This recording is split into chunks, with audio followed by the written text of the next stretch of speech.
Hi hello నమస్తే welcome to iQOO media. Star director Shankar, mega poster Ram Charan Tej కాంబినేషన్లో రాబోతున్న pan Indian cinema game changer. ఈ cinema కొత్త షెడ్యూల్పై కొత్త అప్డేట్ వచ్చింది. ఈ మూవీ షూటింగ్ మే 1 నుంచి చెన్నైలో జరగనుంది. హైదరాబాద్లో షెడ్యూల్ నిన్న పూర్తయిందని టాక్. శంషాబాద్లో రామ్ చరణ్, సునీల్, నవీన్ చంద్ర కాంబోలో పలు సన్నివేశాలు చిత్రీకరించినట్లు సమాచారం. ఈ కార్యక్రమంలోనే వచ్చే షెడ్యూల్ కూడా ఫిక్స్ అయింది. కథ ప్రకారం ఈ షెడ్యూల్ చాలా రోజులు ఉండబోతుంది. ఈ షెడ్యూల్ ఫ్లాష్ బ్యాక్లో వచ్చే చరణ్ సీనియర్ పాత్రపై ఉంటుందని తెలుస్తుంది. ఈ సినిమాపై మెగా ఫ్యాన్స్ ఎన్నో ఆశలు పెట్టుకున్నారు. ఆ అంచనాలకు తగ్గట్టుగానే ఈ సినిమాలో అన్ని రకాల కమర్షియల్ ఎలిమెంట్స్ను పెడుతున్నాడు శంకర్.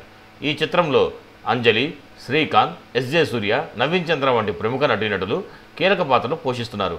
ఇక ఈ సినిమాలో రామ్ చరణ్ తన కెరీర్లోనే బెస్ట్ లుక్లో కనిపించబోతున్నాడు. మొత్తానికి భారీ బడ్జెట్తో తెరకెక్కుతున్న ఈ భారీ సినిమాలో బరువైన ఎమోషన్స్తో పాటు గ్రాండ్ విజువల్స్ కూడా ఉండబోతున్నాయని తెలుస్తుంది. RRR తర్వాత గ్లోబల్ స్టార్ రామ్ చరణ్ నుంచి వస్తున్న పాన్ ఇండియన్ మూవీ ఇది. ఈ సినిమా టీం కూడా 1000 కోట్లు కలెక్ట్ చేయాలనే టార్గెట్తోనే వర్క్ చేస్తున్నారు. రామ్ చరణ్ గారు మరొక భారీ విజయం అందుకోవాలని ఐకో మీడియా కోరుకుంటుంది.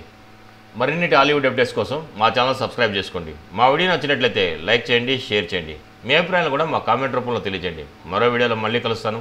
అంతవరకు ఉంటాను. Bye bye. జై హింద్.